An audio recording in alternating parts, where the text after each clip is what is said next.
There's my train.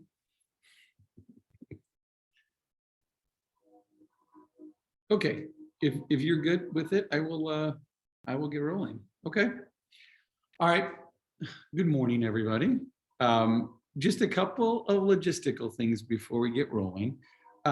If you turn your camera on, it's great to teach to a face as opposed to a name or a box. So it would be fabulous if you can do that. Even if it's just the whole Brady Bunch in front of me, that's great. The other thing that is very helpful too for you is that I'm going to be writing on this board. And so in order to see that the most effectively, if you are in the view where you see everybody else, I would recommend that you click on my image or hover over my image, click on the three dots and pin me. If you do that, that makes it so that my image will be the large image on the screen regardless of who is talking. Okay, so it will never change.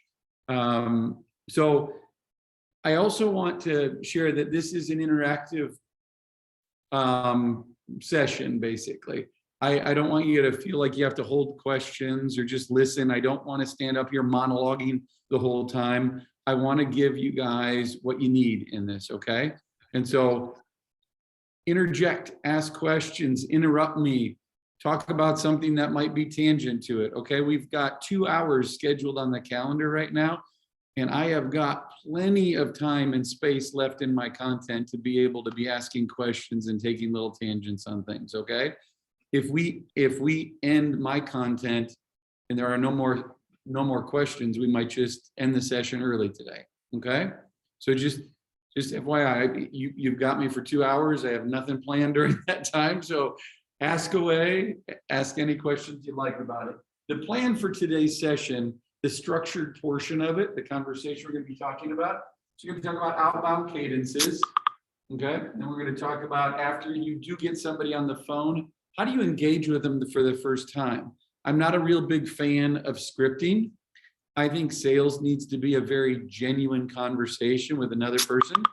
And so the big challenge sometimes is that we all need to have some kind of potential crutch or script a little bit in the beginning to get things rolling. So I teach a little bit on how to open the conversation in a very consistent way, so that you can judge whether or not what is working and what's not, okay? And then finally, we'll talk a little bit about messaging. It goes hand in hand with some of the things we are talking about when it comes to your outbound cadence.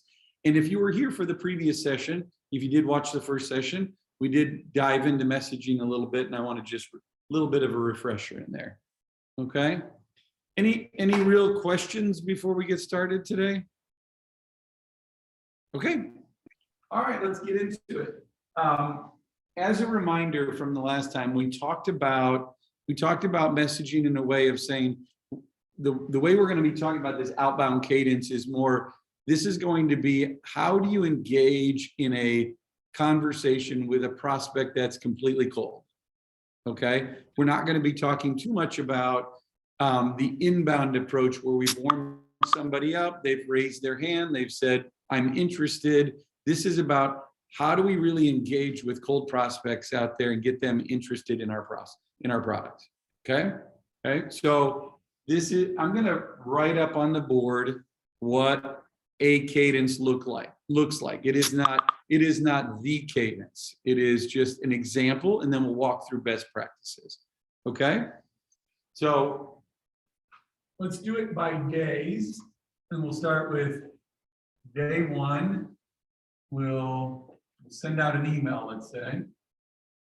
And then day 2, we're going to call and leave a voicemail. Okay. And going back to the last session, we talked about the communication process with people. If anybody was here before on the last one, you remember the triangulation of an account we talked about, where we were saying, reach out to the decision maker. We're going to do this top-down approach. So if we're calling a school, we're going to call it the principal level potentially. If we're calling at a district level, we're trying to reach a department leader, like a curriculum leader or superintendent or HR director, things of that nature. But those people are incredibly hard to get a hold of, right? And so we talked about triangulating that account and creating coaches and champions, right? So in this instance, when we're making a phone call, if we have a direct phone number and we get straight to a voicemail, we don't just leave a voicemail. We try to get out of that and talk to another human in the department so we can learn something, create a coach, potentially create a champion, and then we might find ourselves back in the voicemail, okay? But if we talk to another human, learn something about the organization, about the person we're reaching out to, that voicemail that we leave, it's gonna be so much more personal, right? We're gonna be able to leverage that data and leave much, much better voicemail, okay? So then let's skip down to day 4. In day 4, we'll do all 3 of these things. We're gonna call, we'll leave a voicemail, we'll send an email. Okay, then we'll skip a couple of days, go down to day 6. And we're gonna add a little social in here, and we're gonna view a LinkedIn profile. View LinkedIn. All right. Then on day 7, we'll do this again. We'll call, leave a voicemail, oops, send an email. And then we'll skip a couple more days. We'll go down to day 10. We'll do it all over again. We'll call, leave a voicemail, send an email. All right. This is all about how do we make initial contact with the decision maker within the organization, okay? This is the process we're gonna go through. Now, like I said, this is just an example. Let's talk about best practices now, so you can create your own cadence, create your own foundational approach to this, okay? So what we see here in this process is we've got about 2 weeks of time in there, and we've got 1, 2, 3, 4, 5, 6, 7, 8, 9 attempts to connect. Okay, that's how many we have in this example. The best practices for doing cold outreach is 9 to 12 touches. 9 to 12 touches in 2 weeks. Okay, we fudge on that a little bit and move it up a little bit and change it around maybe 2.5 weeks or things. Yes, Matt, did you have a question? Yeah, hey Daniel, is this more for loading the top of the funnel, like via campaign, or are we getting into targeted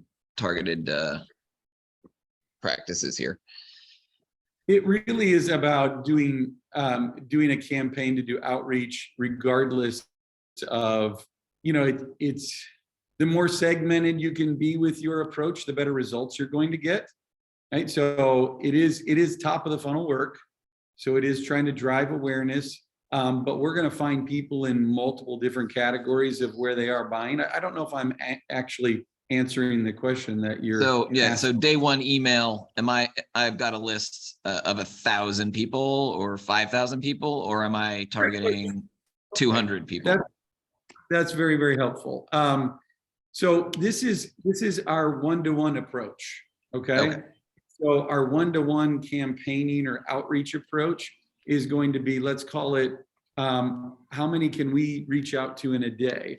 A typical SDR, someone who's dedicated to working in this zone and prospecting all day, they usually block out somewhere between 4 and 5 hours of their day to make calling.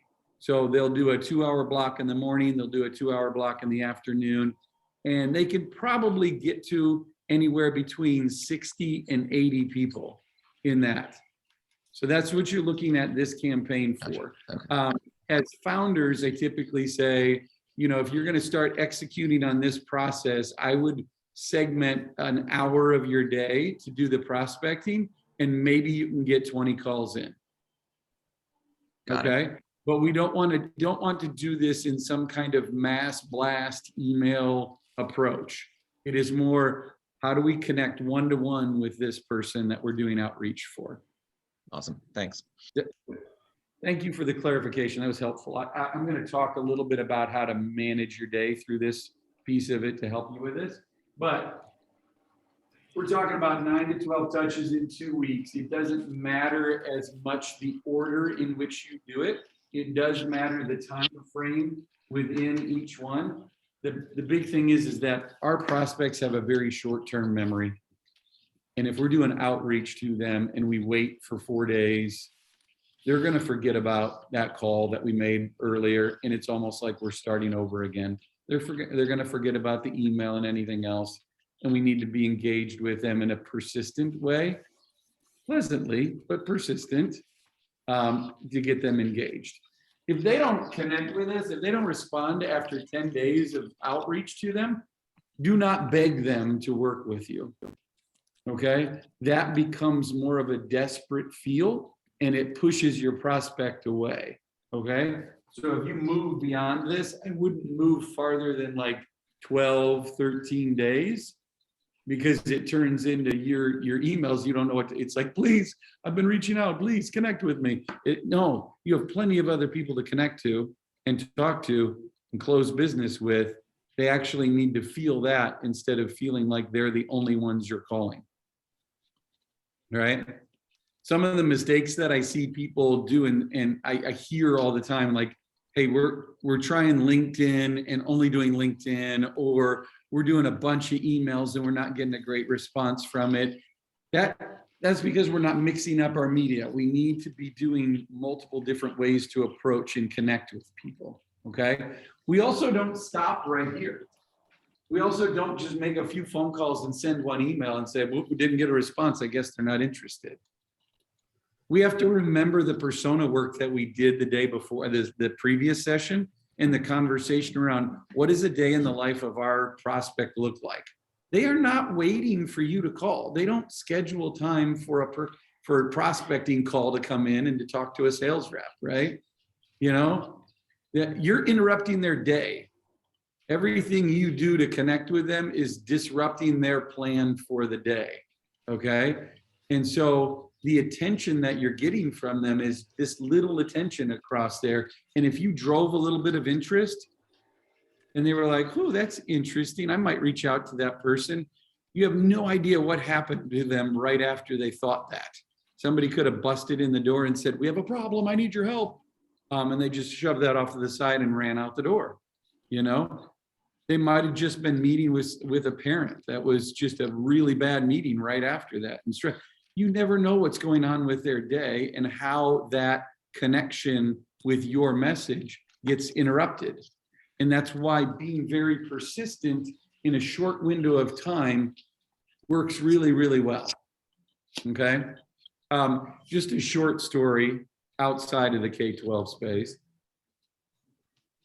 My throat is giving me problems today, but I'm a mentor for a group here locally that's just a small group of entrepreneurs. And a couple of years ago, there was a lady that came in asking for support around increasing and getting better results on her process like this. So when she showed me her outreach cadence, it looked just like this. However, it was week 1, week 2, week 4, week 6, right? There was so much space in between it. And it was probably, 4 months before she got through the 12 touches that she was doing. And just to give you a little context, this is her company name was The Mean Vegan, and she sold vegan tamales to grocery stores. So not K-12, but she's prospecting, trying to get people engaged. And when she had been in business for about 10 years, and she was able to get into 31 different grocery stores. All I asked her to do was change the weeks to days and do the exact same thing she was doing. I didn't change messaging. I didn't change the steps as far as the way that she did outreach, whether it was email, call, or visit the store. And I said, just please do that for 30 days and come back and let's talk about the results from that. Well, she came back 45 days later and said she's now in 76 grocery stores. She more than doubled the number of stores she was able to get in 10 years in 45 days. And the only thing she changed was the persistence and the time in between calls. That's it. That's how important being persistent and shortening the windows is. That's the impact that can have. That's a drastic impact. You know, I need to have a disclaimer. All results are not, but that's a drastic impact. But I mean, that's what people see when they change and do their cadence in the right way. The other problem I see is that people will build a cadence like this and they won't commit their time to doing that work each and every day. And so they'll let other things seep into their day and they won't make their prospecting hour or time sacred. And so what happens is day 2 turns into day 4 and there's too much and it just keeps pushing and we end up going a month and not being able to get through all of the steps. And we go, man, that didn't work. I don't know what he's trying to tell me. It didn't work. No, you didn't follow it the way that it's prescribed to be followed. Okay, so very, very important piece of it is the consistent way that you can communicate in here. Okay, and one of the things that we teach is, I mean, it's a basic skill called time blocking, right? We block an hour of time or a period of time to do one task and one task only. We don't get distracted. We don't answer emails. We don't respond to anybody. We turn the notifications on our phone and on our computer off, and we execute on one thing. And that's just call, right? And then we go, okay, now what's the next thing I'm gonna do after I get through my call tasks and I execute on all my emails, and then I step away. It creates a high level of efficiency to get through those things. Plus, you're basically saying the same thing over and over again, practicing and getting better at it. So it does create that way of, there's no real distraction. And when you do get someone on the phone that is actually a decision maker, you're not like, oh, what do I do now? You've just been repeating the same thing over and over again. You've got some practice behind you. Does that all make sense to everybody? Okay. So this is our typical cadence, right? Again, you can start with a call. You can start with 3 calls, then move into email. You just have to make sure that you're mixing it up a little bit, okay? And my recommendation with doing something like this is that we focus on maybe about 300 contacts going through this cadence before we do any change. So whatever you decide to make your 9 to 12 2-week cadence look like, don't change anything in it until you have enough data to review and say what's working, what's not. Don't make 10 calls and go, nobody picked up, I better change my message. No, not enough data. Okay, let yourself gather enough, get people going through this, and then when I talk about changing things, let's not rearrange the entire thing. Okay, let's look at areas where we feel like something can be adjusted and improved. Like let's use an example. Like we're moving through this, we have prospects moving through this, and right at this level, right here, all of a sudden we're getting a higher response on our calls. People are picking up more. Maybe we think about it and say, because I viewed their LinkedIn profile, they're connecting that face with a name, and it's like, ooh, that's a person researching, and they're more apt to pick up now. So maybe the only thing I change is I move that up to day 3 and see if I get a better response here. I run 300 more people through it. Right? Yes, you have a question? Sales training. Yeah, my question was about the view LinkedIn. So you don't try to connect with them, you just view their LinkedIn. Is that what you were saying? Yeah, absolutely. So there's multiple things you can do on LinkedIn with that. So you can, like, the easiest thing to do is go just look at their profile. I call it like a 2-minute drill. I don't spend 2 minutes trying to research somebody before you actually get on the phone with them. You're wasting too much time. So Just jump in, look at their profile, see what you can see in there. Maybe you can gather something to make your call a little bit more relevant. But what that does for you too is that you're not trying to create a message and connect and say, please, let's connect. I saw you in my network and I thought it would be great to connect. And it's like, they're not, just view, walk away. And when you do that, what happens if your profile is set the right way, it will send them an email and they will get an alert that says, hey, this person looked at your profile. And so that actually shows your face, your information, and they're like, huh, who's that? Why?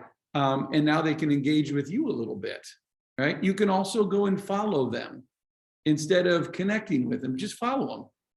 See what starts coming through your feed about them. Are they active? Are they talking about things? Are they commenting on stuff?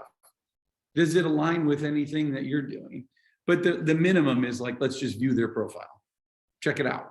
Because that'll actually have some impact on the results. We've seen a bigger uptick between this and this. That's why I mentioned it, is because that's what's going on our side. Okay. LinkedIn is a good tool for folks that are in a leadership role at the district level. Anything lower than that, they tend to be a little bit more sparse on LinkedIn, and you got to find other social platforms to connect with folks on and see what you can do. And so Twitter might be a good platform for some, and just got to find where they are.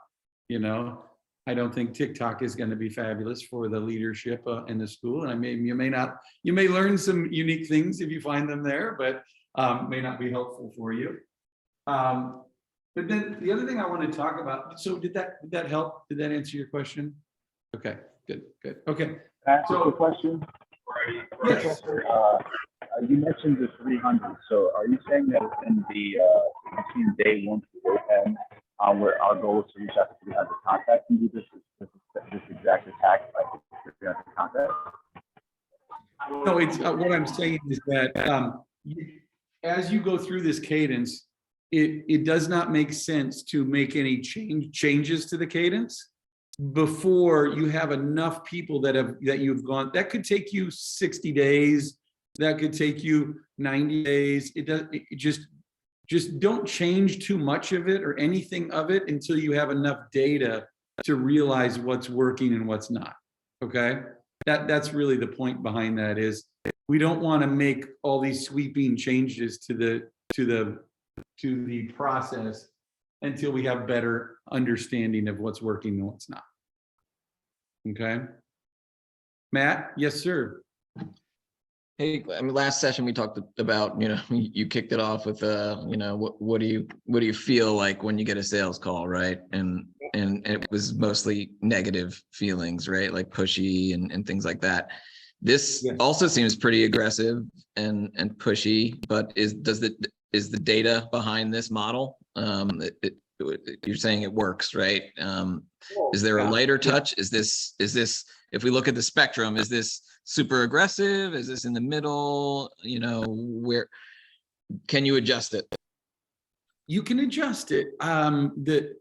So that's the comment that I get from a lot of folks, right? And usually when I'm training this, I'm going, how do you feel about this? And people are like, pushy, aggressive, like, no, but it really isn't. The challenge is that that's the way it kind of makes us feel a little bit when we look at it. But what we don't realize is that when we make a phone call to a prospect, the chances of them actually listening to that voicemail or remembering what they heard 2 days later is almost nothing.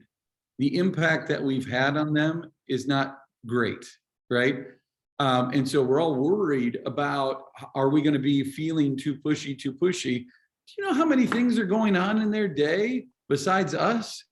It makes us feel so important if we feel like this is too pushy, right? And so you are going to find there are going to be people, a very small group of people that say, you called me a couple of days ago. Why are you calling me over and over again?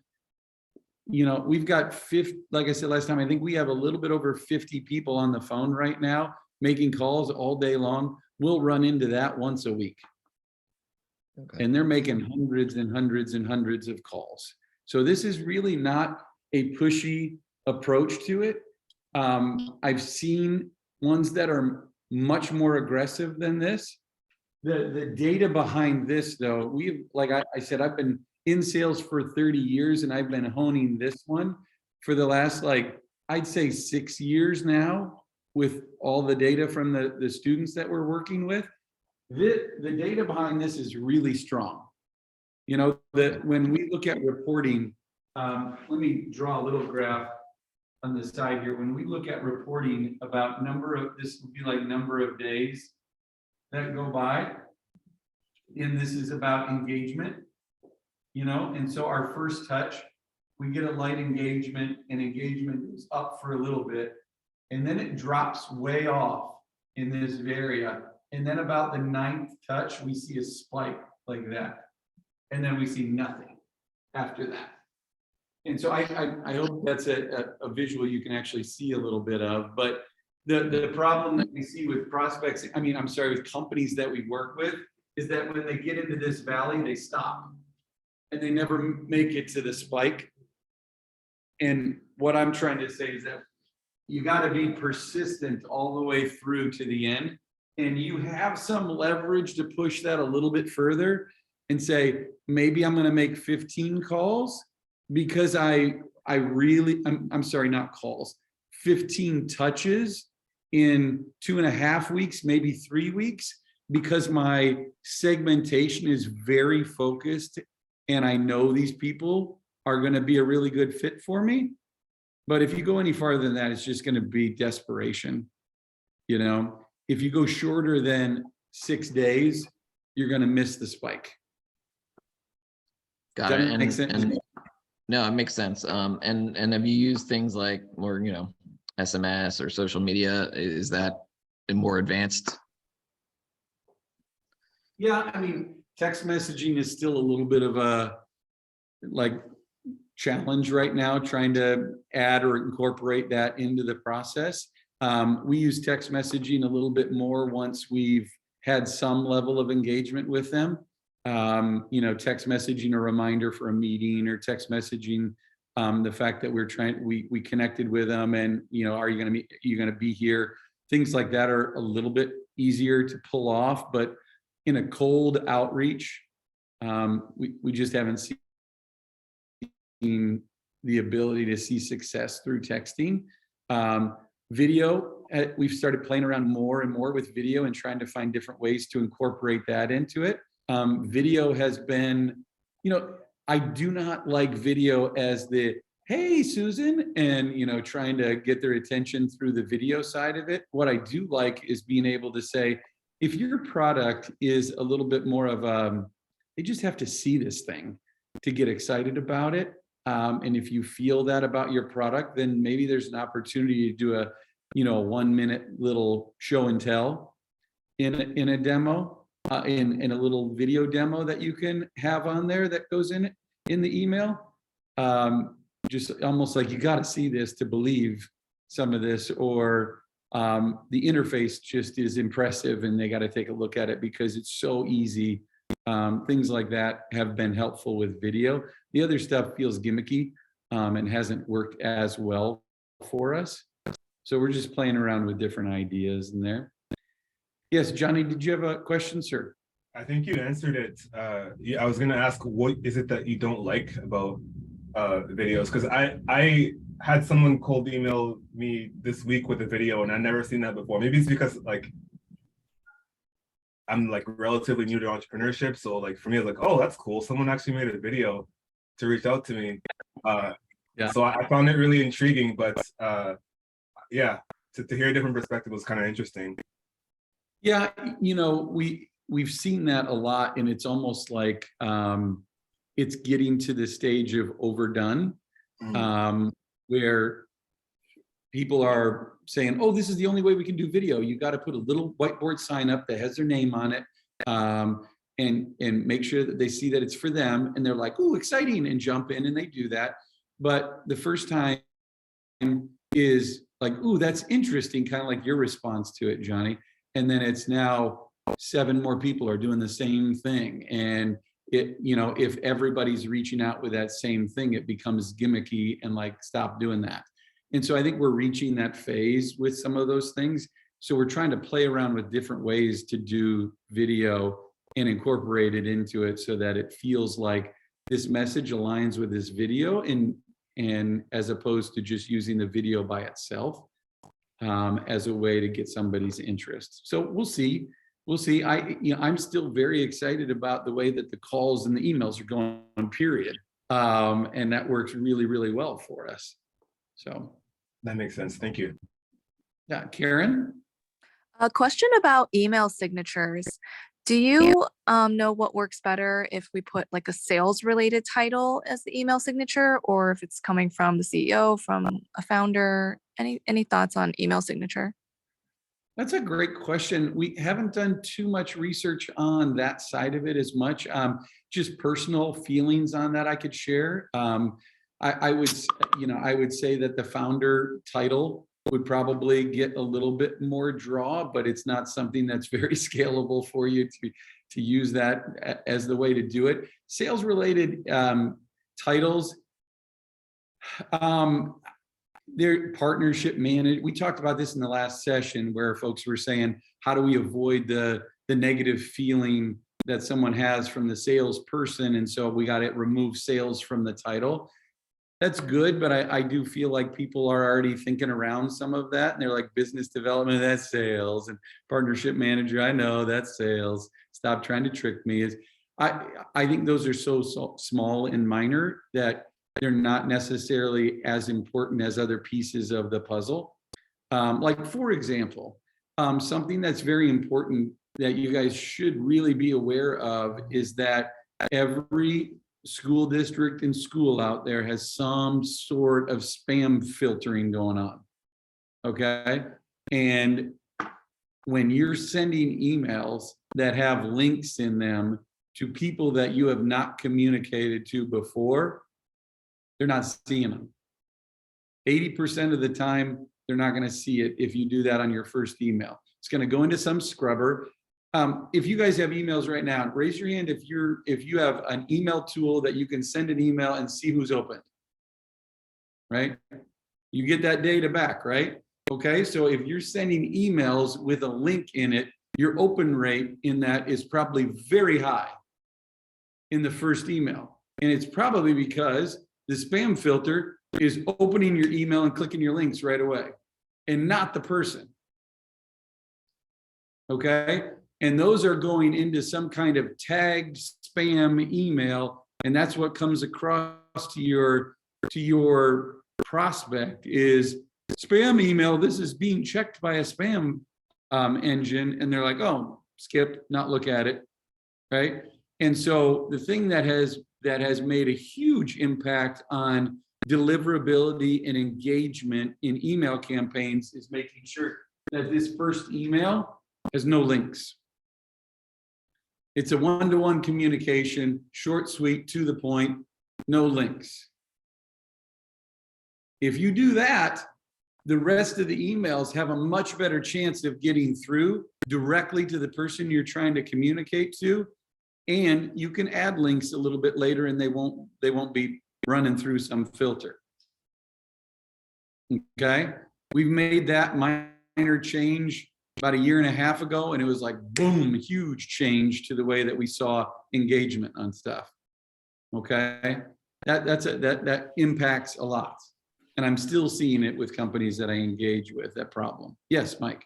In that first email, if we had a picture to spice it up, the text, but still no links, is that okay? Do we remove links from the signature too, like go full clean? Yeah, so yes, full clean, like everything off of any kind of link, get it out of there.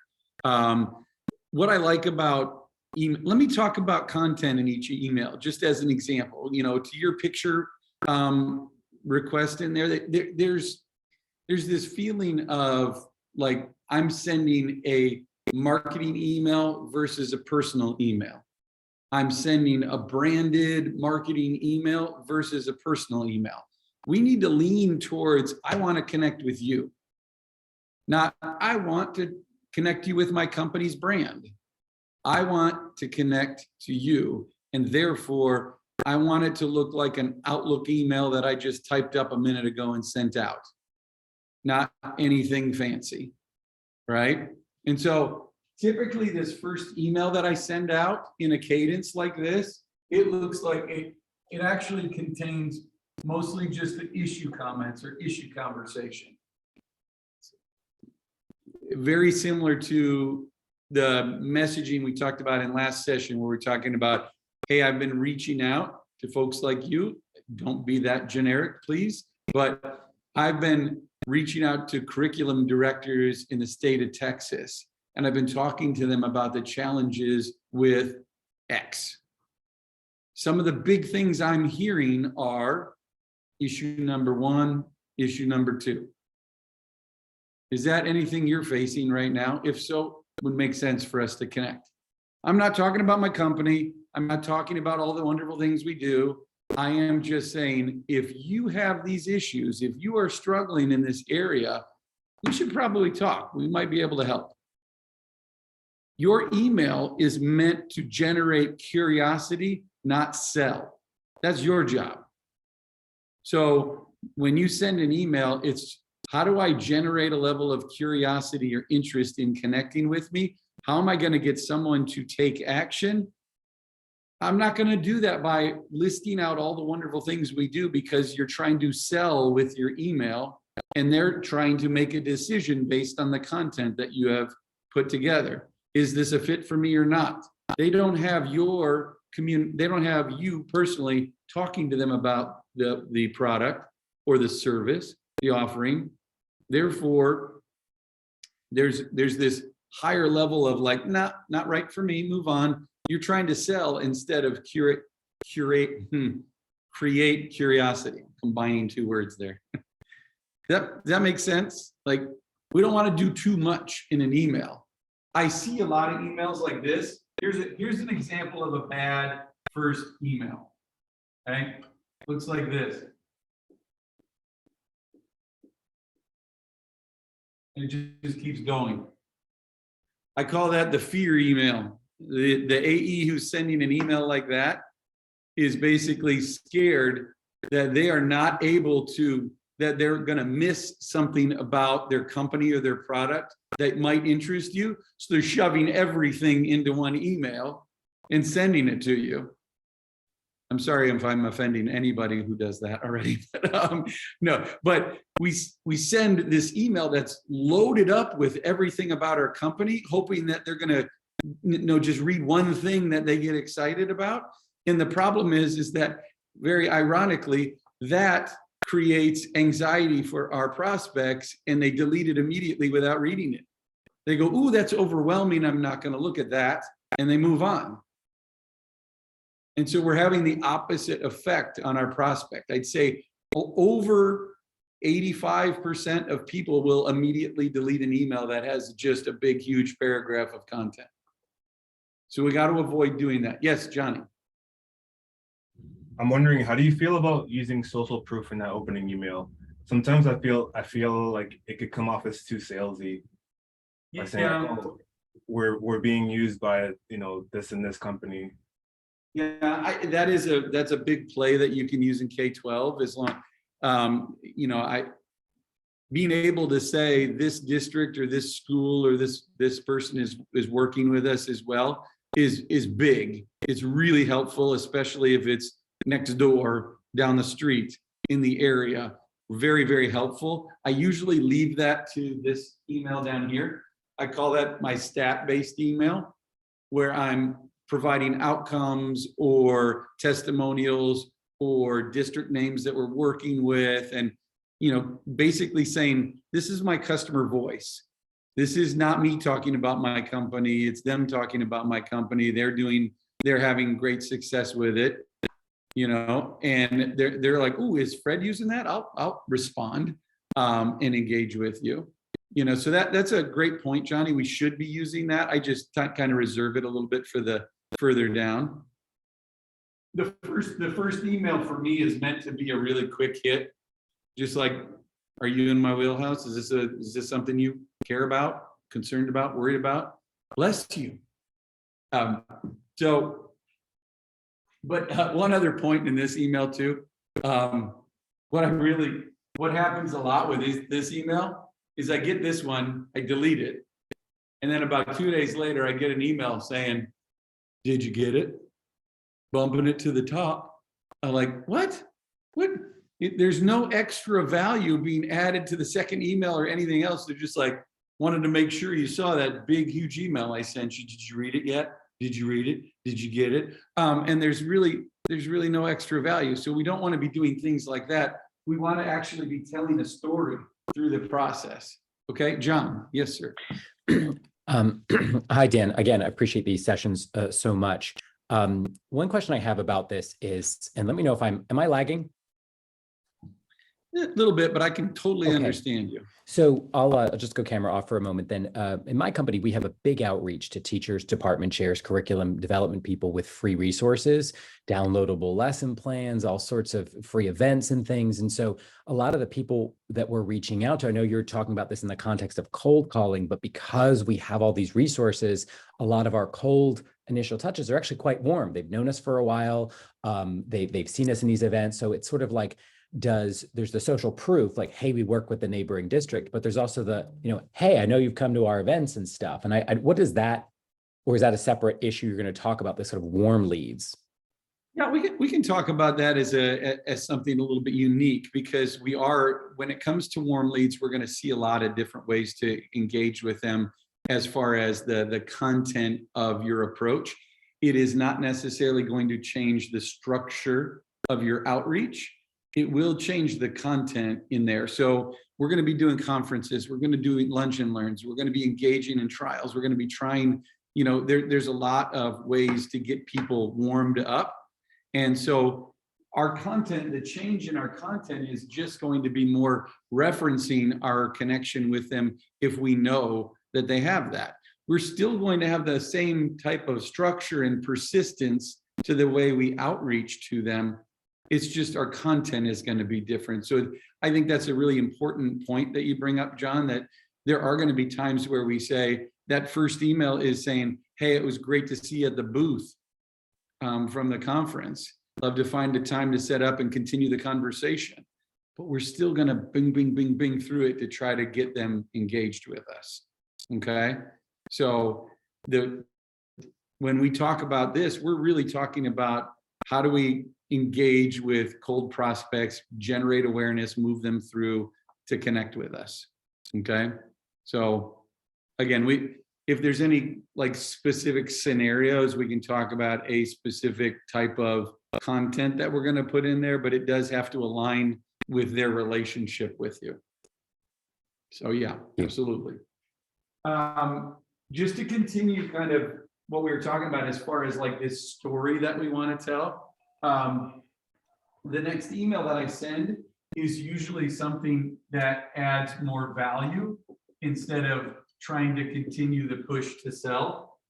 Let me get this ugly thing off of here so I can keep. But we want to drive value too. We want to make sure people realize that we're not just about getting a meeting.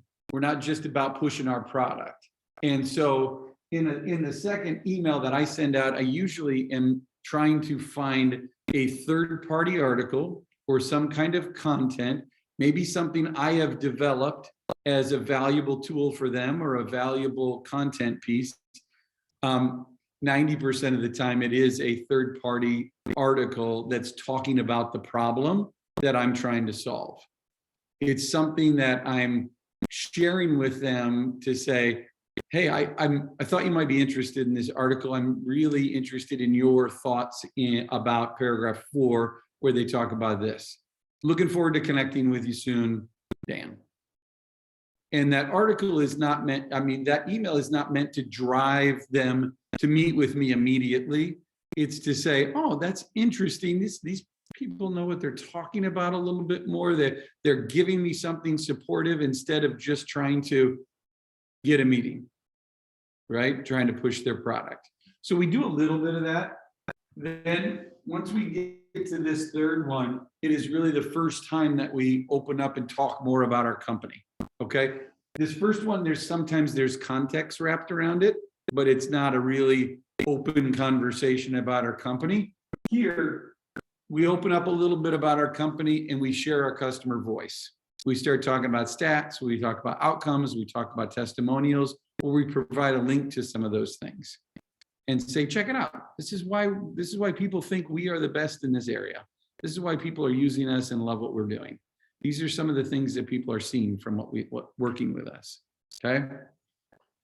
Then this last email that I send out, I call it the walkaway email. This one's my favorite. It's my favorite email. It really is. It gets some of the highest response rates and reply rates from anything we send out. The walkaway email basically says one of two things. Either their lack of response is because they're really successful in this area and don't need my help, or their lack of response is that this is not a priority for them. But what it is saying is, I'm disengaging with you right now. I'll see you later. I'm walking away, right? And the mentality of this email is more of, you've been very persistent over the last 2 weeks, connecting with them, leaving voicemails, sending emails, trying to engage with them, and they're not being responsive, right? And we have no idea what's going on in the background. They may be going, man, this is interesting. I got so much going on. Let me put it over here. This is interesting. I'm going to respond, not yet, but I can count on this person being up my tail for the next 6 weeks anyway. So they're not being responsive. And when you get in front of them with an email like this and you basically say, you know what, I've been reaching out for the last 2 weeks, and based on your lack of connection with me or lack of response, I'm just going to assume that this is not a priority for you at this moment, and I'm going to stop communicating. If my assumptions are wrong, you know where to reach me. Have a, best to you, basically. Goodbye. We don't want to say in this email, okay, I'm reaching out one more time. This is why you need to be connecting with me. It's so important, and try to sell them again. It's basically saying, I'm over you. And you walk away. And people are like, wait, come back. And so if there is any interest whatsoever, they respond. And they're like, hold on a second. Been very busy the last couple of weeks. I'm not going to have time for you, but I'm interested in a conversation. Reach back out to me this day. Well, at least we have a response, right? At least we know. Some people do respond to that one and say, thank you. I was getting annoyed, very few, but at least we get to check a box and say, we understand, we get it. I think the worst feeling when you prospect is no response whatsoever. You have no idea what this person is thinking on the other end. They get all the way through the bottom of it and you're like, should I keep going? Do I need, I think they would be interested. It's just the worst feeling. So I think it's better to get a no and actually feel like, okay, good, move on, instead of nothing. Okay. And so those both are wins. Yeses and nos are wins in my book. They get me focused. Okay. So issues, value, stats, and then a walk away. Like I said, this one can get up to 35-40% response rate from it. It's huge. It's a big one. Everybody should have one in their toolbox. Please do not tell people this is not a priority for you if what you are trying to solve is a very common, important thing. Okay. If it's a hot topic that everybody's talking about, I would much rather you go to them and say, you guys must be doing great in this area and really don't need our help. If that changes in the future, let me know. Have a great time. So congratulate people instead of saying this is not a priority. Okay, that actually will work out better for you. If you're saying, like I was working with a client that is focused on, I think I said this in the last session, about absenteeism or chronic absenteeism. And then we didn't want to send an email saying that's not a priority. Like, it's not a priority for you to have kids in school, so we're not going to talk to you anymore. Like, whoa, wait a second, that's a little bit too aggressive, right? And so we want to flip it to the other side and just say, man, you guys must be doing fabulous. There's probably no need for the service. Okay? Make sense? We were walking through, the the way that we manage our time with this too is that we judge how many people do I feel like I can do outreach to in a single day. So if you're going to allocate an hour or 2 hours or whatever, pick your number and just say, okay, I'm going to add maybe 15 people to the sequence here. Okay. And you send 15 emails. And then the next day, you're supposed to be making 15 calls. But then a day later, there's nothing to do. And so what we're trying to do is say, okay, on that day 2, we're going to add 15 more people to the top. So that we know the next day we'll have 15 calls. And so basically what we're doing is we're just trying to every day add a little bit more, add a little bit more, add a little bit more, and you'll have people moving through the funnel at different stages. Okay, that's how we kind of manage the steps as we go through it. All right, when you get all the way to the end and somebody has not been responsive to you, then we pause. Okay, we don't do more outreach to them. We pause. And what we're pausing is our direct outreach to set a meeting. We're not going to pause our marketing in a more general mass way. So they should go into something that would be more considered like a nurture campaign. Okay. And a nurture campaign means that we are sending them valuable content maybe once every 3 weeks and keeping our brand in front of them and just making sure they know about us and know about what we do. Okay. And so keep them in front, keep your brand in front of them as kind of like the thought leader, or giving them knowledge that you know what the heck's going on in this market, giving them valuable content. And maybe we circle back around 3-4 months later and run them through again. By that time, this will have changed a couple of times. We'll have adjusted a few things in there. Our message might have changed a bit, and we cycle them back through. All make sense? What was the cadence on the nurture? On the nurture, usually anywhere, people as often as every 2 weeks, but I would probably be more like the 3 to 4 week interval, kind of like that newsletter feel. You sending them information on a once, not too often basis, not attacking them with your marketing or your brand, just letting them know you're still here. Okay. Any other thoughts or questions about this stuff? Yep. Yep. Hey, hi, Dan. I've heard there are tools to automate these cadences. I think outreach is one of them, but I know there's more. Yep. Do you have any experience with any of them, and what do you think about them?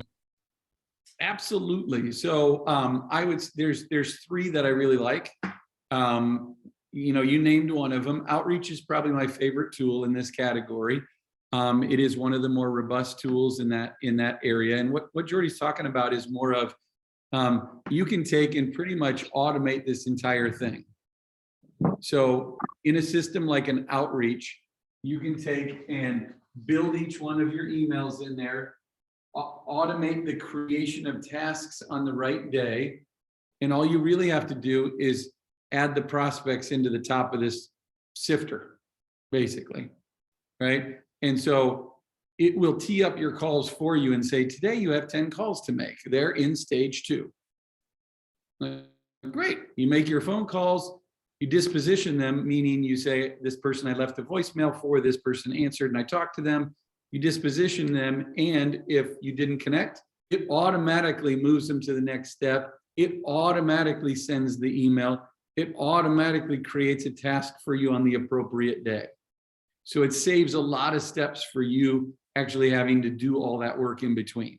Okay, so Jordy, to your point, outreach is a great tool, has some extra features. It's very robust, it's expensive. So it's not the first thing that people use to jump into that. Mm-hmm. HubSpot is a all-in-one tool that has a CRM, it has marketing capability. It is something for you to manage your tasks in and things like that. But part of what they have in Sales Hub is what they call sequences. And Sequence is a basic tool to run and automate this type of process. For early stage founders and trying to really get things started, I feel like that's my number one tool for that category. Because one of the huge benefits of what they offer is that they have this early stage company discount where if you are a startup, they will give you 90% off of their fee for 1 year. And so it gives you a chance to really kind of build some things in there, test it, see if it is a good tool for you to use. It's kind of like they hook you and then they start charging you more.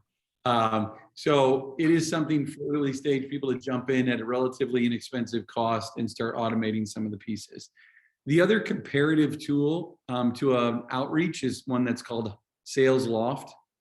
Sales Loft does some of the same exact things as outreach or a sequencing tool within HubSpot. It has its own little features. I feel like Sales Loft is a little bit less user friendly for me, but that's because I've used outreach much more. I've talked to people who've used Sales Loft and they're like, "Oh, that's great. I don't like outreach." So it really is a personal preference. The tools work really similarly. I know that if you have Salesforce, if you're using Salesforce as a CRM, they have relatively recently created their own tool like this that is totally integrated into Salesforce. So you can check into that. It's called High Velocity. So just another piece on that side. Cool. Great. Okay. Any other questions on this side of it? One more quick one. Snail mail. Piece of collateral, personalized sticky note or something as one of the steps. Have you seen any impact on that to get past gatekeepers? Yep, love it. And I love the use of direct mail more. It does some of the things that I've seen work a little bit better because of timing and the way that the cadence works is to try to load direct mail at the top end of the spectrum and say, I'm going to start my sequence with this mailer. I'm going to wait 4 days so that they get it and they have a chance to feel it. And then it's a kind of a warmer first call, first email, that there's something that they've had in their hands from us. So that's helpful. I mean, I do, if you have the time and you can work through it, the personal messages are great. Those type of things are really, really helpful. I use those strategies more when I am very segmented with my approach. And when we look at the difference between, remember we talked in last session about the SDR role versus the AE role. And when you have that combined force, your SDR is going to be just doing, let's go, let's go, let's go. And it's volume, no direct mail, email sequences, firing away and really driving volume. Your AE, however, is going, what are my top 25 districts that I want to get into?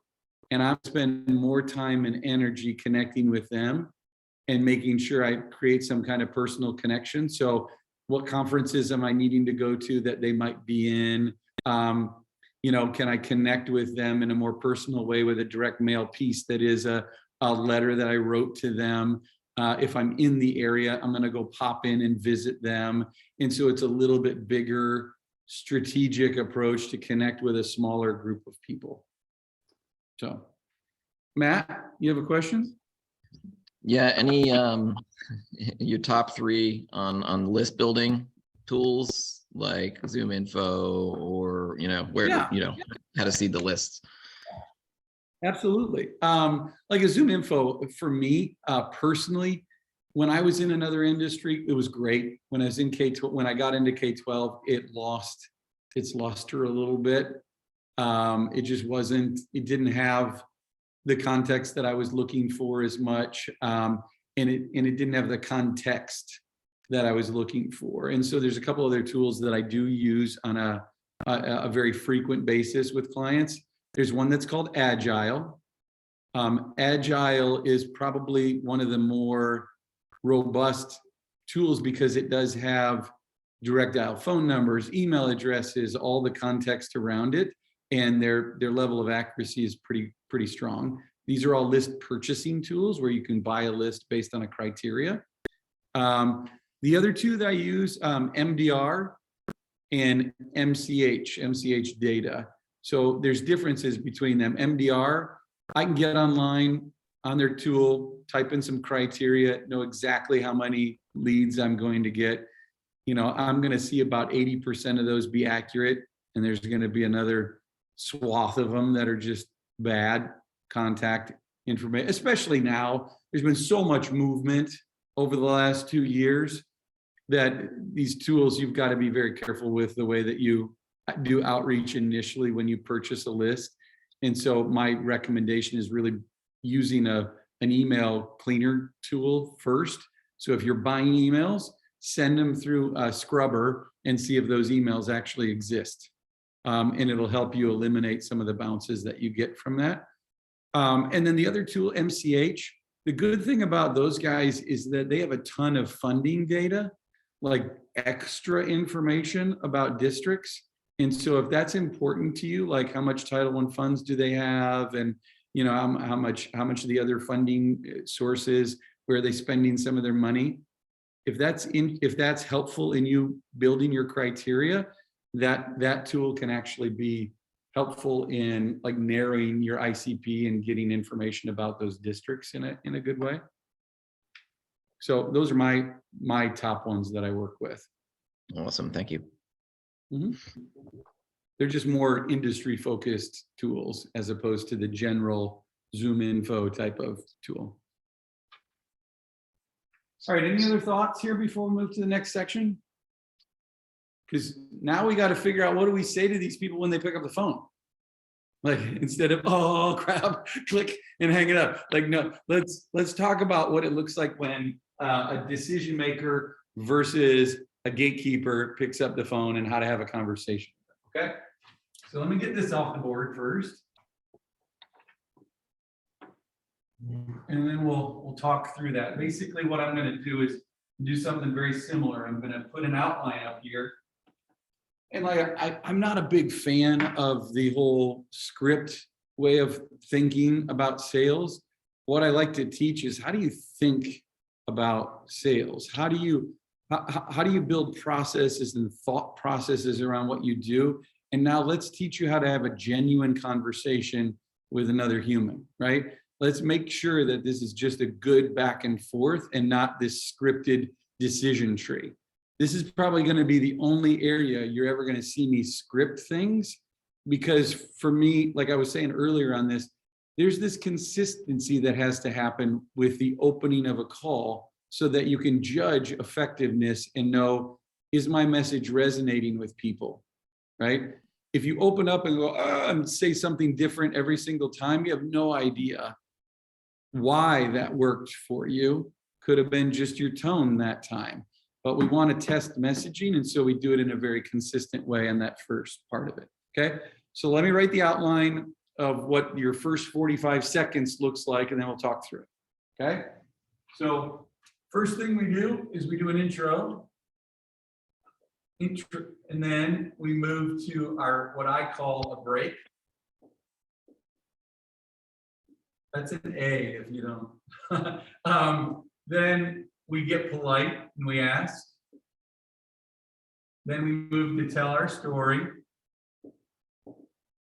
And then we test. Okay, all that should, like I said, take about 45 seconds or less. Okay, I just want to make sure there's some organization to the way that the words are coming out of your mouth. All right, so let's talk about that. Your intro. Okay, your intro is basic context. Okay, we cannot get someone to open up and have a conversation with us if they don't know us very well, and we're trying to create context. You don't walk up to somebody in a park and say, give me your address, please. It's like, no, oh, wait a second, who are you? We got to start somewhere first, right? And so the sound of this is basically, hi, my name is Dan O'Reilly with a company called Fuel Sales. That's it. That's it. It's just context. We just want to open in the right way, okay? Then when we move to break, this is our disruption pattern. This is what we call our disruption, okay? Remember when in the first session we talked about, Matt, I think you brought this up in this call around the way that people feel about salespeople, right? They have that negative feeling of pushy, aggressive people that are all about themselves, right? And so when you say, hi, my name's Dan O'Reilly, I'm with a company called, bless you, Mike, I'm with a company called Fuel Sales. It's like, oh God, salesperson, right? And if you like think about body language, the person picks up the phone and says, hello, and then your response makes them go, oh God. And they're like, how do I get rid of this person now? Like, what do they want? That's a little bit less prevalent in the gatekeeper world, or the person that is the secretary or receptionist or operator at the district level, but you are still going to get a little bit of a, right? And what our job in this disruption pattern is to try to break that mindset for a second, okay? We want to change body language. We need people leading in and listening to us, okay? And the way that sounds for me, I'll put the two of them together, okay? Hi, my name's Dan O'Reilly. I'm with a company called Fuel Sales. Does that name sound familiar? I want them to engage immediately with me. I want them to answer a question. I want them to think in their head, like, wait a second. Should I know that name? You know, do I owe them a bill or something? What? You know, it's like they're leaning forward and we're creating a level of almost like curiosity, like, huh? And for most everybody, the answer that you're going to get to that question, it's going to sound like this. It's going to be no with a question mark. He's like, no. It's almost like the Scooby-Doo, like, huh? Like, no. And then the next part is where we get a little bit polite and we ask. And I call it my give get. Okay. You got to give something to get something. And there's two parts to this. Okay. Those two parts sound like this. It's like, that's okay. There's this, what's important that I don't talk about a lot, but is really important is transitions between one area to the next. Okay.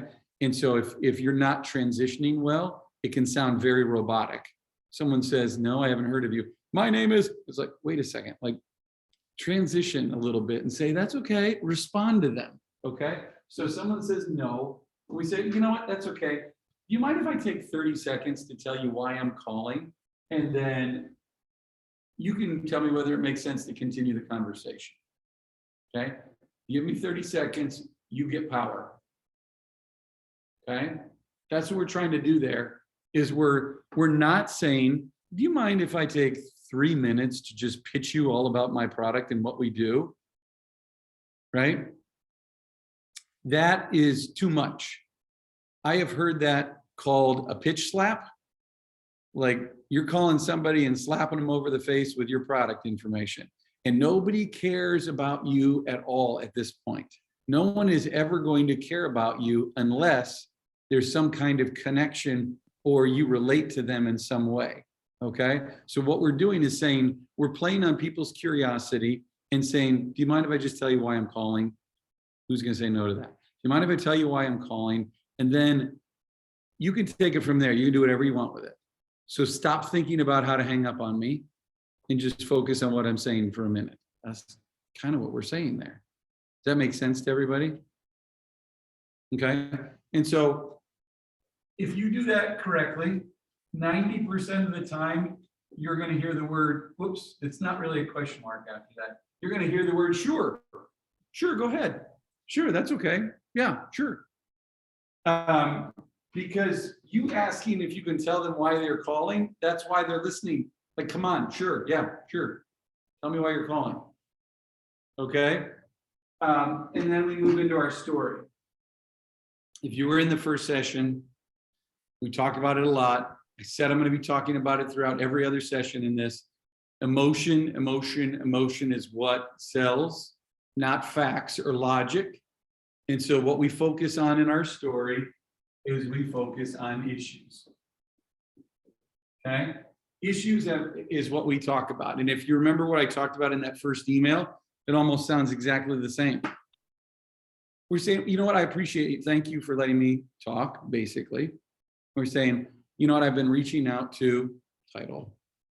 And wait, let me just break it down. This story has a little bit of, there's a little bit of a formula to it. You have to start with context, and then you add 2 issues. Issue number 1 and issue number 2. For those of you who were part of that first one, we talked about that messaging framework conversation where we were saying, all right, let's give current state, talk about our company. I mean, about why we do what we do. What did we see in the market? What were the challenges? And then we move down and we say, let's outline the problems. Let's outline the issues with emotional words. We say, struggling with, frustrated by, concerned with, worried about, right? And that's what we're taking from what we did in that exercise and putting in here. Okay, like for example, let's use social emotional learning. That's a big topic right now, right? And I could use a script that's more like saying, you know what, I've been reaching out to, I've been reaching out to counselors to talk a little bit about how school districts are monitoring and assessing students' well-being. And what I've been hearing from them is that they're really concerned about the kids that are falling through the cracks, that might be falling through the cracks. And they're really frustrated because they don't know if what they're doing is actually working. Can you relate to that? In that conversation, I didn't say, can I tell you all about me? I didn't talk about me because the more important person is the other person on the other end of the line. And I'm saying, do you struggle with some of these things? Are you frustrated by this? And the beauty of doing it this way is if they answer yes to this, this is a win-win conversation because that's the only thing you want to talk about because you solved that problem. And that's something that they could benefit from. If you just say, hey, I was wondering how you guys are doing social emotional learning and how you're helping the kids. And you start down this long conversation with them and realize they have everything in place they need and you can't help them. Does that make sense to everybody? So we want to start by saying, what are the things we feel really confident that we can solve and that are big problems out in the market? Let's talk emotionally about them. Let's make sure we trigger some emotion in there. And that test at the end is the question that you heard me ask. Can you relate to that? Is that something you've been experiencing? Does that sound like something you're dealing with? We use a test question at the end because what we're trying to do is test whether or not they're going to engage. Are they going to engage and say, yes, that's a problem I deal with. Yes, that is something that I'm concerned about. Okay, if they say yes to that, awesome, we're moving into discovery. Okay, there's only 2 ways we can get out of this. It's either a yes or a no, right? So if they say yes, we're gonna move on to discovery. Okay, discovery is a big part of the sales process. It is where all sales are won or lost. This is where we learn whether or not this district, this school is a fit for what we have to offer. Is the struggle that they're dealing with, is the pain that they're dealing with big enough and bad enough for them to make a change? Okay, we are not, when someone says yes to this, the immediate reaction to typical salespeople are to, okay, I can solve it. And they start selling right away. Remember we talked about emotion is why people buy? They're still logical right now. They've just said yes. And we're starting to move them into emotion. If we try to sell right away, instead of going into discovery, we're going to lose them a lot of the time because they're going to be like, well, just send me some information. That sounds interesting. Just send me something. And I'll call you back never, usually, right? But if we walk them through and get them to learn a little bit more, I mean, get them to open up and share, And the words that are coming out of their mouth are the words that they start owning around pain and struggle and the frustration that they're dealing with. They completely move to a different place and they're like, I'm ready. Tell me what you got. That's when we sell. Okay, we'll talk about the discovery process in the next session. We'll talk about the discovery process as well as like how to present effectively as they get through that. But if they say no here, you still have a chance. You know, some people say, you say no and they're like, okay, sorry, okay, bye. And they get off the phone. But the immediate reaction should be, you just talked to these people about an issue. You just said, do you have problems? And they said, no. I would say, awesome. That's great. That's great. You're not dealing with that. You know, you're doing so much better than most districts I've been talking to. How are you doing that? What have you put in place to solve that problem? Okay, so now we're shifting the focus away from trying to sell them anything. We're moving into discovery. If you're talking to a decision maker at this point, instead of an influencer or a gatekeeper or something like that, I'm saying, what did you do to solve this problem? Because that decision maker is most likely the person who said, let's implement this to make change. They're more willing to share about themselves and what they did in a positive way with you if they're the decision maker. If I am talking to an influencer, and we'll talk about how to get there in just a second. If I'm talking to an influencer at this point, I'm saying, that's amazing. You guys are doing so much better than most districts I've been talking to. You know, what they've also been sharing, what I also have been hearing, and I throw a couple more issues at them. So if you remember the first session we talked about in building out that piece for your issues, we want to have like maybe our top 5. And so in this one, we said, let's give them 2 of those. Well, now we got 3 in reserve. Let's grab 2 more and share those with them. And say, do you relate to any of those? Kind of just do a little backtrack and then come back down. Okay. Most of the time, you're going to have people just be like, no, no, no, no. But there is a chance that they go, you know what, that sounds more like us. And like, okay, now let's move into the discovery and talk about that. Does that make sense? To, you know, if you get 2 no's, you're done. You just say, you know what, you guys are doing so great. You know, it probably doesn't make sense for us to have a conversation. Then I hope you have a great rest of the afternoon. Talk to you later. And you move on and you chalk that up and say, not going to bother that school district anymore right now. And I'm going to move on. And I'm not going to waste another day or another hour or a minute trying to reach out to them and connect to them because they're not ready for me right now. Okay. And I'm going to focus my attention on the people that are. Okay. So then the other thing I wanted to mention is that we're not always getting a decision maker to pick up the phone, right? 90% of the time we're not. And so we got to talk about what does it look like when we get just another human to talk to, an influencer of some sort.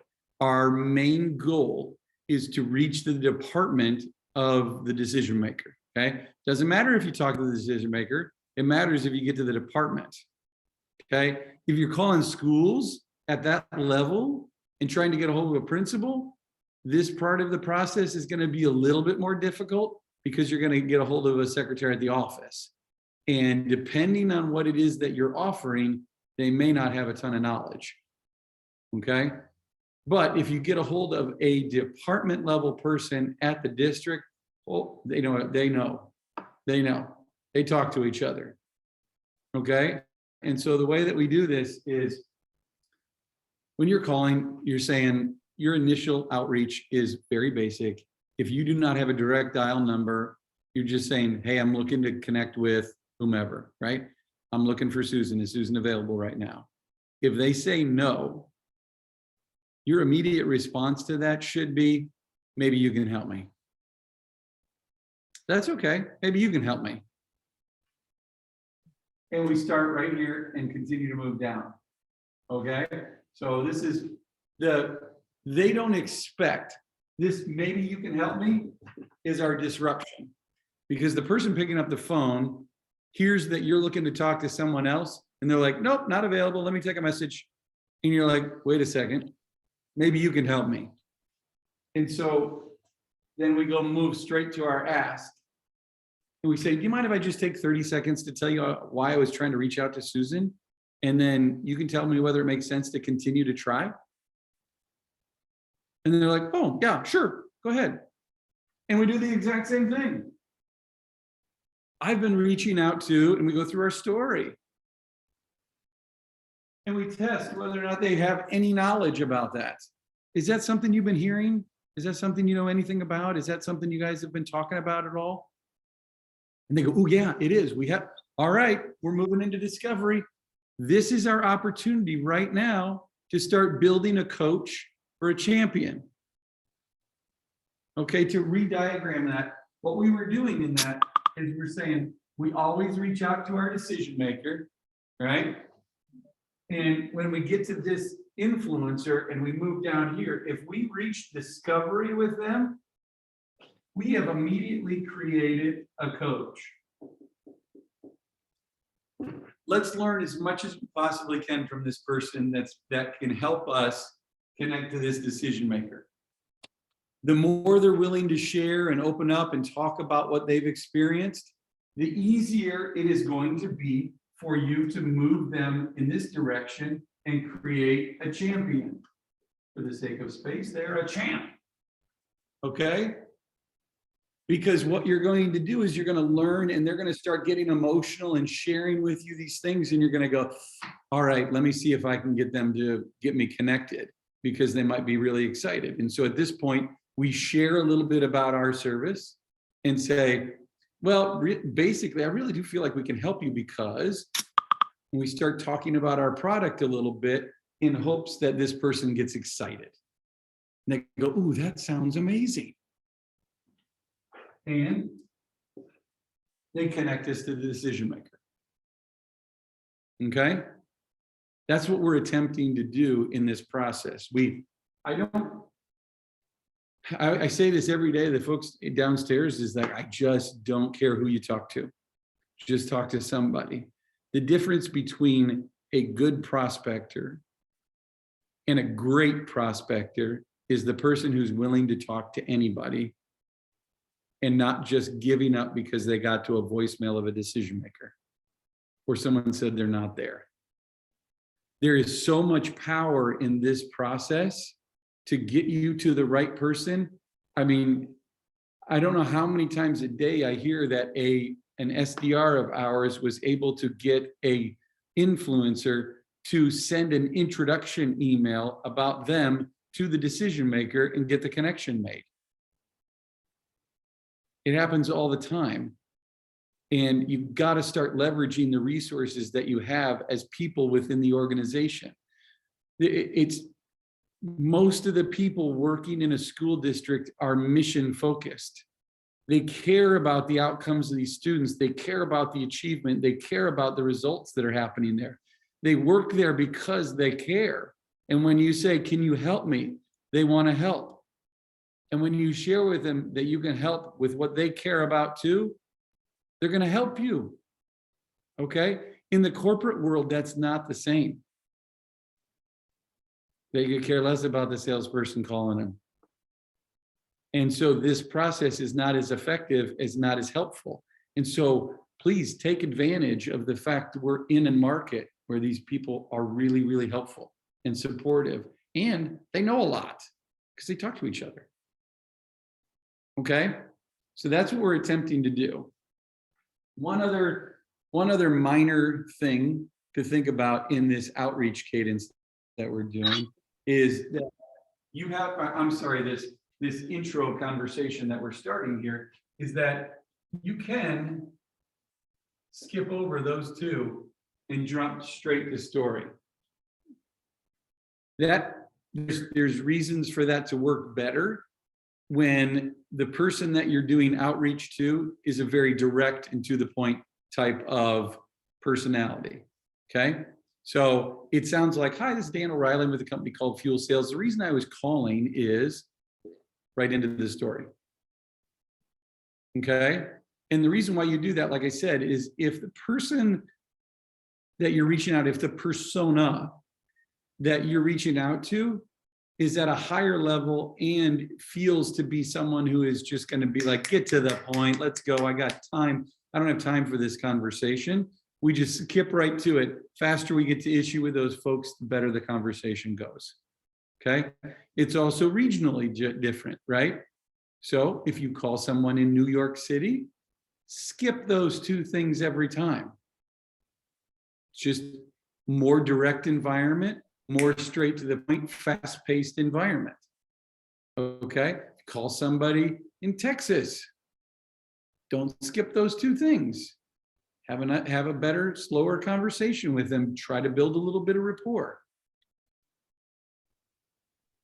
Okay, if you and your personality is a little bit more direct, do what feels comfortable to you. Be genuine. Okay? Does that all make sense to everyone? Okay. So that's the process in order to get to the decision maker or to create the coaching champion. We need to open the conversation in a way that is consistent every single time so we understand, is this really resonating with people? This is always going to sound very similar. We're going to work to change this to make sure it resonates with people. Okay. All right. Well, I mean, we have 30 minutes left on the calendar. I mean, at least from what we scheduled for this, I have made it to where I'm at the end of my content. I'm happy to answer any additional questions or take some kind of tangents or things. I'm free. I'm here. So if you have questions, happy to answer them. But I'm done with my content. So if you don't have any other questions, maybe we can get 30 minutes back in our day. Yes, sir. Yes, Mike. How would you adjust this for leaving a message people want to listen to the end to? That's a good point. I love leaving voicemails because of the fact that it is the only way that someone is actually going to be able to hear my passion or, hear the tone of my voice or the confidence that I have. And so if we have a series that leaves like 4 voicemails, hopefully they'll listen to one of them and it'll help. And so the voicemail is just to talk about them a little bit more, and hopefully I'll answer your question through the ramblings that I do. But with voicemails, I don't like to leave the exact same voicemail every single time. I'm not usually leaving this generic, hi, this is Dan, and we go through that whole thing. What I'd like to do is be able to say, I reach out and I get a hold of at least somebody, and I make that voicemail relevant because I had a conversation with another person. So if I start my voicemail every time with, hi, this is Dan O'Reilly with a company called Fuel Sales. I just got off the phone with Janet. It's like, oh, okay, I know that person. They're going to listen.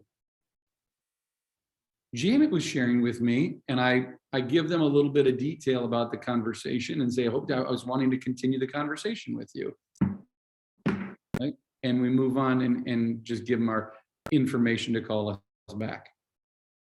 So I found that to be the most successful way to leave a voicemail and get someone to listen through the whole one, is to focus my energy and effort on making sure I get a coach or somebody that can give me a little bit extra detail and reference that person's name if I was not able to get them to a champion. Okay, that's number one. Number two is more around just going, can we vary these things up a little bit more and not just be the standard baloney voicemail that goes through? Add a little bit of humor into it, add a little bit of personality into it. I don't have any magic beyond that to say that you say these words or do these things or put it in this order and everybody's always going to listen to you. The challenge is these days that we get very little voicemails listened to in any way. And so we just got to keep playing around with it. I am never going to be the person that says avoid leaving voicemail.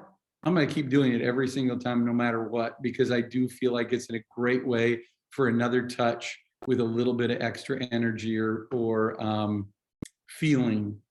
And so I leave voicemail every time. Okay. Hopefully that was a little helpful. I have Okay. a question on tone of voice. Yeah. I noticed that we tend to use like a higher pitched voice when we're calling people we don't know. And I wanted to hear your tricks or your recommendations about tone of voice. Yeah, I think there's this phenomenon called the sales voice, where it's like you're trying to change yourself into a different person when you get on the phone and speak with more authority or change something up. And in my experience, those things all cause more problems than they do create any benefit for you. And so there's been this old trick that I've always found very, very helpful. It's incredibly basic, but it's just smile. And so you'll see a lot of people that are in these old-fashioned like call centers, or that they're professional prospectors or whatever. They've got a mirror on their wall that's in front of them to make sure that they're smiling. And so it's smile, and it comes through. If you're like, hey, how are you doing? And you're distracted and you're not really, that comes through in tone too. And so if you prep before your block of calls that we talked about, like let's manage our time and block hours of time for it. If you take a good 15 minutes in the front of it, make sure you're ready to go. You run through the script a couple of times, sit up straight, get ready to rock on it. And then you just smile before you start talking. If you're just like, hey, and then you get into it, the tone should work out itself and be in a good place. I don't like there are people like that almost sound like a radio announcer voice when they get in the, hey, how are you doing? Hey, and it's just like, stop. Like, just be yourself, relax. Just smile. What else? What other questions? We can also just sit in awkward silence, and it's okay.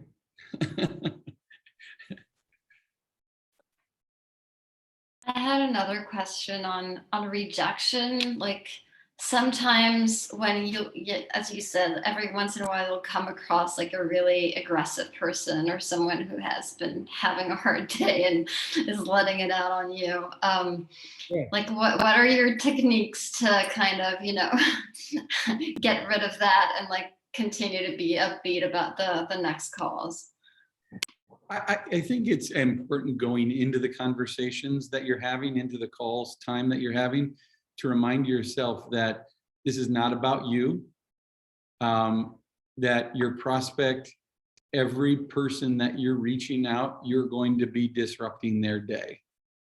It's just the inevitable fact of the matter, is that when you call somebody, they're not expecting you, you're going to be disrupting them, and you're going to run into that. But that is not about you. It is more about them.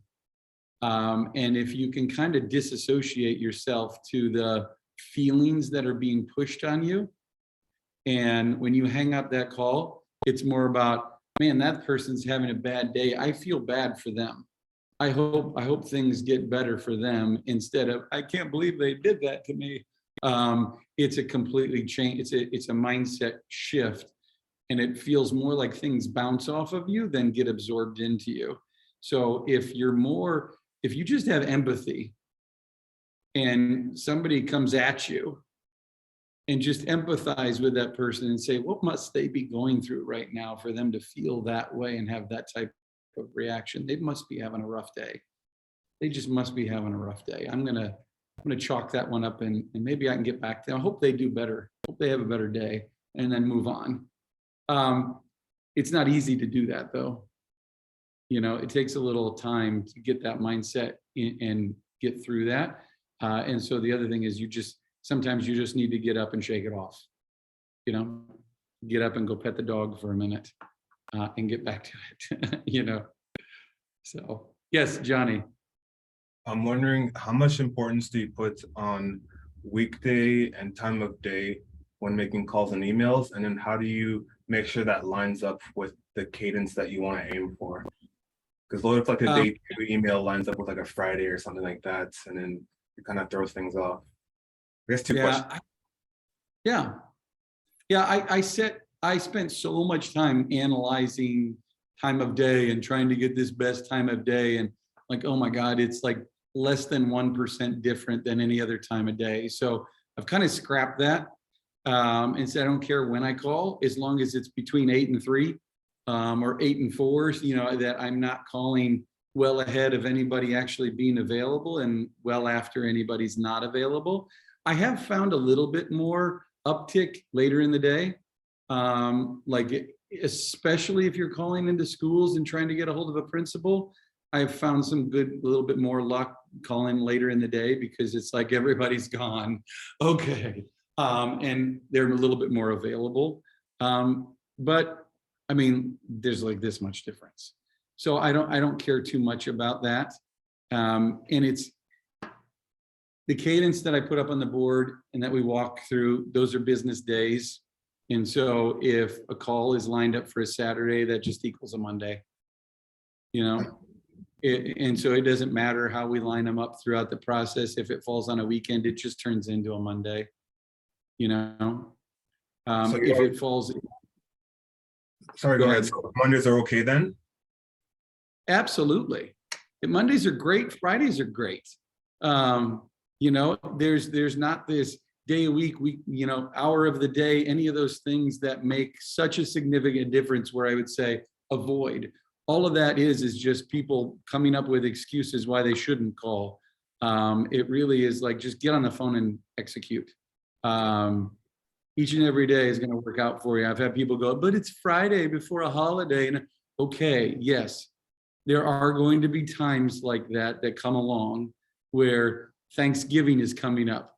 We're not calling them on Wednesday before Thanksgiving or calling them on Tuesday in the evening, and later in the day. People are shutting down. So there's some obvious things, but if it's just a standard week, no worries.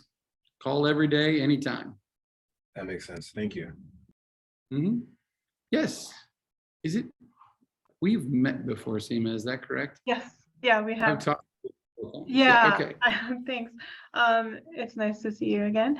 I have 2 questions. One is around like if you would recommend the voicemail changing from day to day, if you have to leave multiple voicemails in your cadence, and then also around if they don't pick up the phone until day 10, then would the call script change at all because there's been that pre-work done?